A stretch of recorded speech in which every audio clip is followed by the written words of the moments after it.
Dani, equipo, muy buena mañana para ustedes y para toda la audiencia. Mirá qué lugar que te doy, entre Rodrigo de Paul y Scaloni.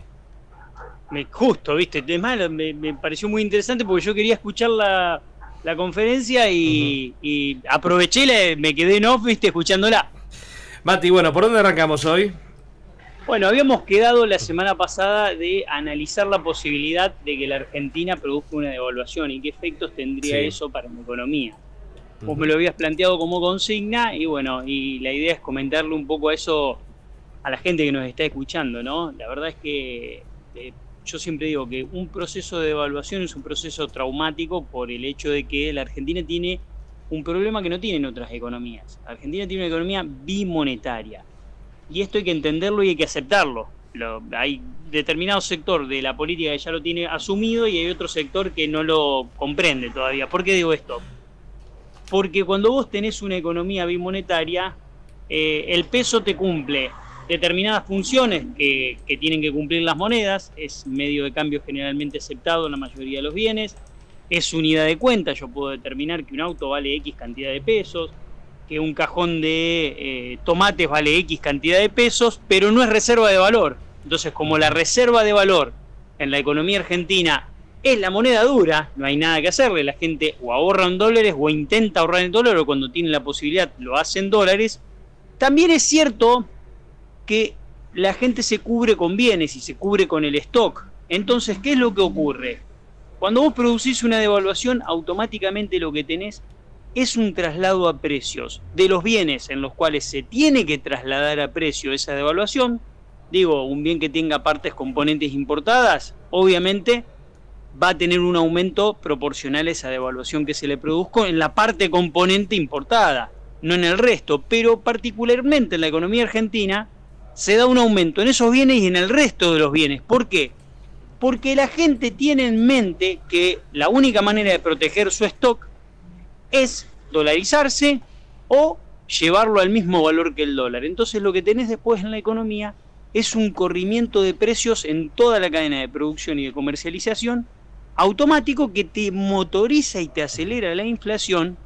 Y como en otros países una devaluación no tiene efectos sobre la inflación inmediatos, en la Argentina el efecto de la devaluación que te da un poco de competitividad para tus bienes, ¿por qué? Porque quienes te compran tus bienes desde el exterior con $100 a un dólar de 160 y una devaluación a un dólar de 300 te van a comprar ahora por 300 pesos, o sea, los bienes argentinos se abaratan, todo lo que le exportamos al mundo le sale más barato comprarlos.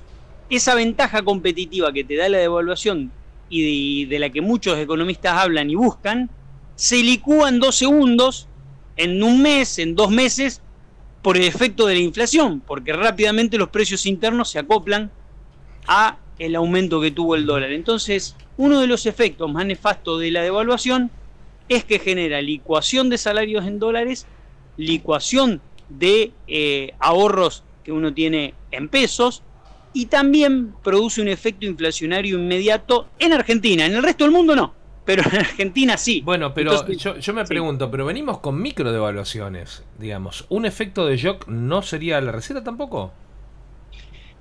Mira, las micro devaluaciones no sirven tampoco, porque es una espiral esto. Es una espiral, también te motoriza la inflación y estás en un tren de nunca acabar. Lo que ocurre con el shock es que el shock produce una recesión y a veces el shock puede tener algún efecto de corto plazo positivo. En algún momento, pienso en el 2002. En el 2002, crisis brutal, no había un mango en la calle,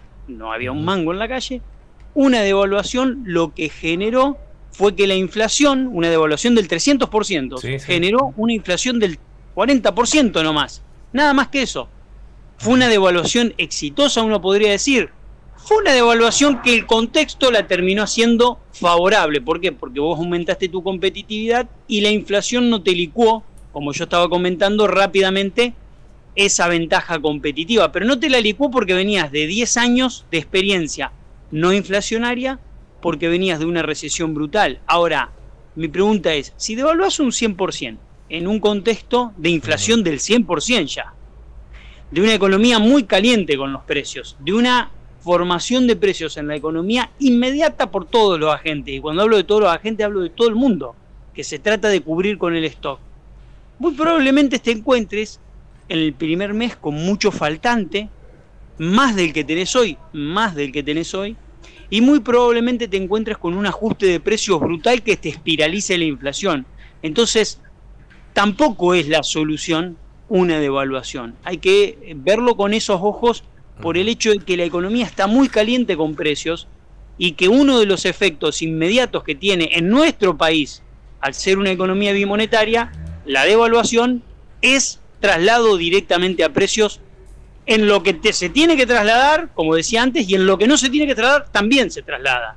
Entonces hay que tener mucho cuidado con la posibilidad de un shock que puede traernos más dolores de cabeza que soluciones, ¿no? Bien, digamos, bien explicado qué es lo que sucedería. Es muy complejo explicar esto. No, pero aparte... Sin una pizarra. No, sí, pero se entendió, fuiste didáctico en ese punto. La pregunta es cómo continuamos.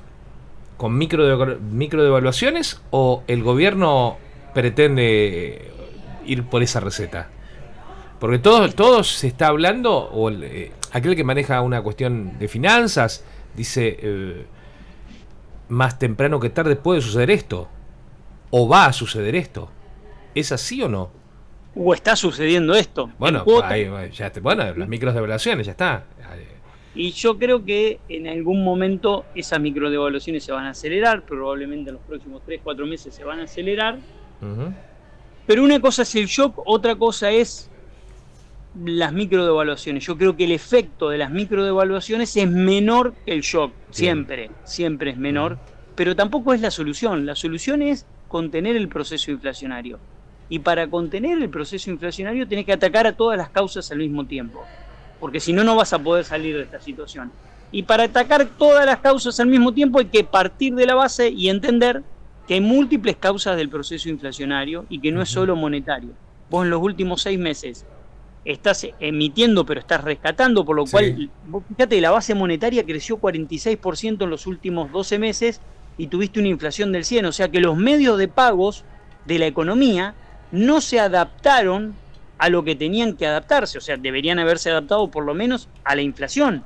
¿Para qué? Para que estén los medios de pago en la calle para pagar los bienes y servicios que están dando vuelta. Bueno, pese a eso, seguiste teniendo inflación. ¿Por qué? Porque hay una inercia inflacionaria en las expectativas de la gente. Entonces, cuando las expectativas están altas y están tan instaladas, ya hay una cuestión de expectativas, que es una de las ramas de las causas de la inflación o de las consecuencias del inicio de un proceso inflacionario, y se transforma también en causa, ¿no? Uno puede decir, la inflación es por emisiones monetarias, sí. Deja de emitir, vamos a ver si no tenés inflación. Vas a seguir teniendo inflación, no tengo ninguna duda. Después está la otra situación que tiene que ver con el mercado en sí, con la oferta y con la demanda. Y bueno, hoy la gente no tiene la capacidad de ahorro como para invertir en un auto, en la compra de un 0 kilómetro. Entonces es la única capacidad de ahorro que la gente en general está teniendo es quizás para una vacación o quizás para decir, bueno, me doy un gusto y salgo a comer. Estamos hablando de una clase media que digamos, ha bajado sus cuestiones aspirativas a comprar un televisor en varias cuotas, ¿entiende? Clarísimo. Es más, anoche estaba en una reunión y charlábamos con Sebo y Marcelo, 2 amigos, y en la charla que teníamos decíamos esto. Vos fíjate que hubo una gran promoción de venta de televisores y se vendieron ¿cuántos? ¿Viste? No hay noticias rimbombantes en cuanto a la cantidad que se vendieron. Mati, ahí está el tema. Lo tengo a Scaloni ya sentado que se pone a hablar y nosotros tenemos que ir a eso. Yo sé que los que venden autos no van a quedar muy conformes, pero hay que pensar, hoy estamos bombardeados por comprar autos en millones de cuotas y demás, con una escalada inflacionaria. ¿Es conveniente? ¿No es conveniente? Si querés lo charlamos el martes. Buena pregunta para el martes, dale, Dani. Un abrazo grande y buen fin de. Gran abrazo para vos y para todo el equipo. Quédate prendido porque vamos con Scaloni ahora. Por favor, la escaloneta. Vamos a la conferencia de prensa, habla Lionel Scaloni, aquí en la mañana de la radio, nos acoplamos a nuestros compañeros de la red. Bueno, buenas tardes. Como comprenderán, ayer